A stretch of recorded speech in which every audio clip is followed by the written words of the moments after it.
Hello, my name is Tara and I work at Vestavia Hills Library in the Forest. In today's Creative Corner video, I will show you how to make a mason jar fairy house lamp. Fairy houses are small homes that you can create out of natural materials to place in your garden to invite fairies, good luck, and happiness.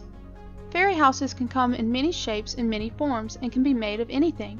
You will often see them in the shape of mushrooms, tree stumps, or fairy doors. In today's video, I will show you how to make a fairy house out of felt and a mason jar to create a fairy house lamp so that you can bring spring's good luck to your home. To create your own fairy house, you will need the following supplies: felt or sticker felt, glue or hot glue, battery-powered tea lights or an LED string light, a mason jar or a clear glass, scissors, ruler, markers or Sharpie, pencil, paper, and tape. To get started, you will pick out 3 colors of felt that you want to use for your fairy house. In this video, I will be using felt with adhesive on the back, but regular felt will work as well. For mine, I'm using pink for the roof, yellow for the house, and green for the ground. You can pick any color combination. If you don't have green for the ground, that is okay. Here in these examples that I have made out of construction paper, I have shown the variety of ideas that you can use for the ground cover. If you have gray, you can make it look like cobblestone, or if you have brown, it can look like bricks. If you have any other color, you can make it look like a field of flowers. Here I have added flowers to show you what this could look like. After you have selected your colors, you will need to cut out the felt to the shapes that we need for each section of the house. For the piece of felt for the house, you will take your ruler and mason jar and measure the height of the jar just below the lid. For mine, it is 4 inches tall. Next, you'll take your pencil and ruler and draw a vertical line that is equal to the height that you just measured from your jar and cut it with your scissors.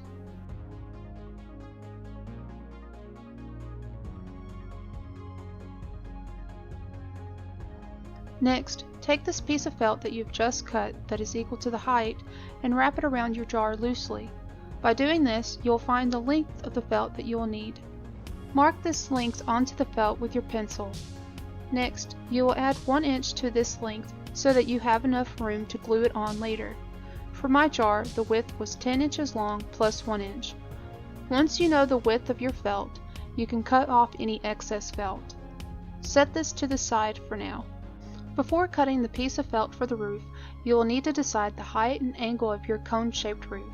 A cone is simply a portion of a circle that has been rolled up. The shape of your roof can vary depending on the radius or half of the circle's width and by the amount of material that you use. For this step, I will show you 3 different roof sizes that fit my mason jar. The size of my mason jar is 4 inches tall just under the lid and is about 3.5 inches wide at the top. To aid in this step, I have created a template for each roof which is linked in the description below. I have also created a protractor to help with getting the angle that you need. As you can see here with these examples, the first roof is 8 inches long on the radius and uses 1/4 of a circle or up to 90 degrees. The second roof is 6.5 inches long on the radius and uses 112.5 degrees of a circle. The third is 5.5 inches long on the radius and uses 135 degrees of a circle. For my mason jar, I picked the second roof because the height was in the middle of the 3 examples and would give me a good amount of leftover material to use for other things on the fairy house. After you have decided which roof you want to use for your mason jar, cut out the template and trace it onto your felt and then cut it out with scissors.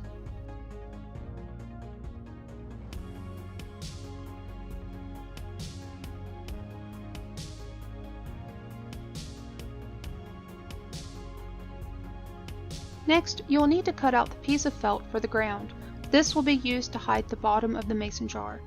First, you'll need to decide what shape you want your ground cover to be. If your ground cover is to be grass or flowers, you can trim it to be an organic blob shape like what I have shown here. If your ground is to be cobblestone or brick, you can cut it into a geometric shape. After you have decided the shape you want for your ground cover, take your pencil and draw the shape onto the felt that is at least 5 to 6 inches wide and then cut it out.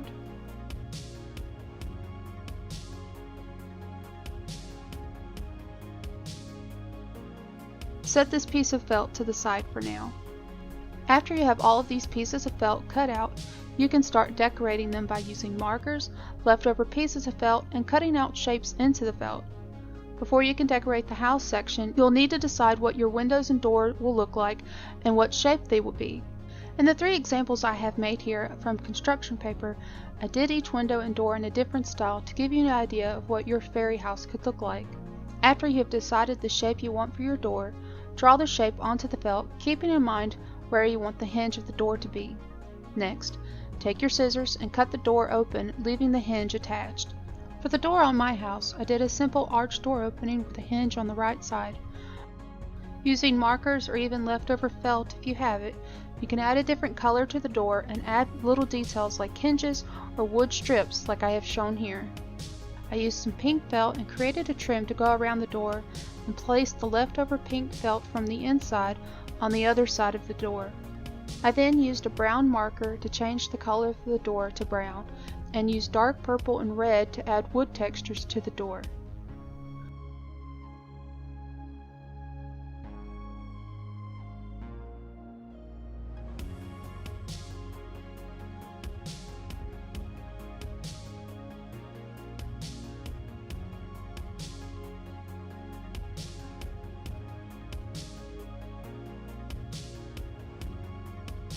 Before decorating the rest of the house, decide the shape you want for the windows and where they will be. Take your pencil and draw them onto the felt. For my house, I have added 2 windows with the second window to suggest that there is a second floor. While I was making my windows, I found it easiest to cut out the hole of the window and then to add 2 strips of felt to create the window bars. Where you have drawn your windows, fold the felt in the center of the window and snip it with your scissors. This will create a hole so that you can get your scissors into the felt, cutting out the window, and not any of the felt meant for the house.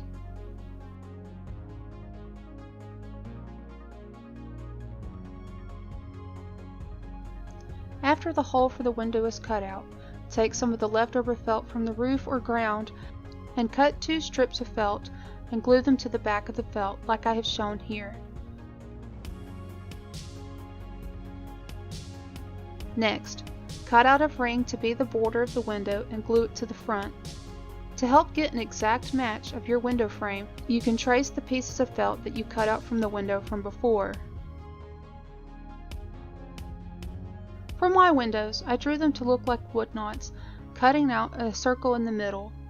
I used pink felt for the strips for the window bars and for the frame on the outside. I then used purple marker to add wood texture. To decorate the walls on the house, you can use markers and leftover pieces of felt to add flowers, plants, mushrooms, leaves, and even plants. For my house, I then cut out flowers using the pink felt I had, and then cut swirl-like shapes to look like vines growing up the side of the house.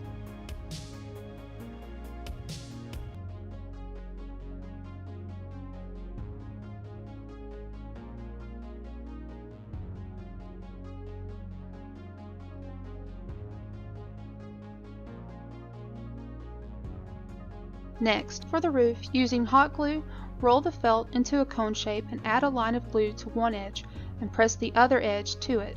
If you are using felt with a sticker adhesive on the back like I am, this step was actually a little tricky, and I found it best to roll up the felt a few times before applying the glue.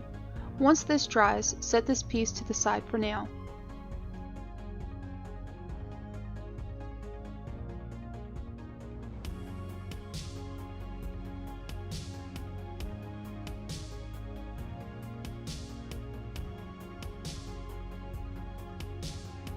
For the roof, you can add details by cutting shapes out that resemble roof shingles along the bottom edge of the roof.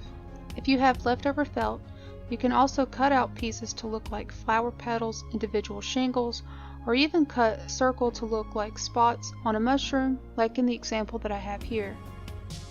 You can also add these details by using your markers. For my roof, I used the leftover pink and yellow felt that I had and cut them out to be rectangles to use as shingles. Because I didn't have enough shingles, I only placed them on the front of the cone and then used markers to add little details.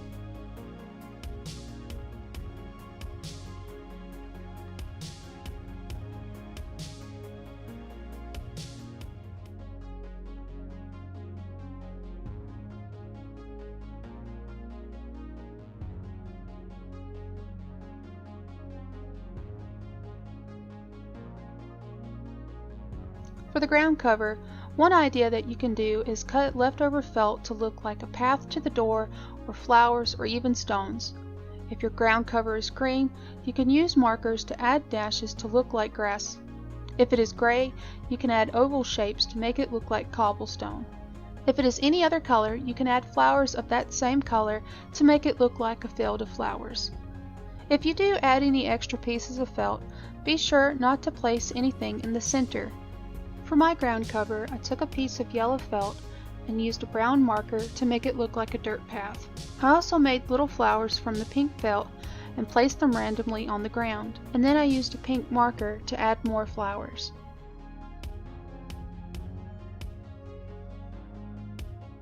Once you have all of your pieces of felt decorated, you can start to assemble your fairy house. First, you'll take your mason jar and remove the lid and set it to the side for now. Next, you'll place your battery-powered tea light or LED string lights into the jar. For this project, don't use any real tea lights or candles in your jar because of the fire risk that this could cause. For the following steps, I'll be using a hot glue gun to attach the pieces together onto the jar. Because hot temperatures can break glass, I recommend using a low temperature hot glue gun. If you don't have a hot glue gun, that is fine. You can use any glue of your choice. If you're using felt with adhesive on the back like I am, you can remove the paper from the back of the felt of the portion that you want to be glued. Next, you'll take your mason jar and hot glue the house section around it. To do this, wrap the house section around the jar, and where you've added the 1-inch strip from before to the house section, you'll add the hot glue and press the other side to the felt. Next, you'll take your ground cover and apply hot glue in a circle in the center of the felt. After waiting about 5 to 10 seconds to let the glue cool off just a bit, you'll place the jar in the center. If you have added a path to the door, make sure to align the path with the door. Next, you'll place the lid back onto the mason jar. You'll take your hot glue and add glue to 4 spots along the edge. Then, you'll place the roof back onto the lid, making sure that the roof is facing the way that you want it. Let this dry for a moment and then test to see if you can easily remove the lid while the roof is attached to it. With the jar open, turn on the tea light or LED string lights and then place the lid back onto the jar. And there you have it. You've now created a fairy house lamp that you can decorate your home with to bring in spring's good luck to your home. I hope that the techniques featured in this video today were fun and that you can use them for future projects. Thank you everyone for watching and have a great day.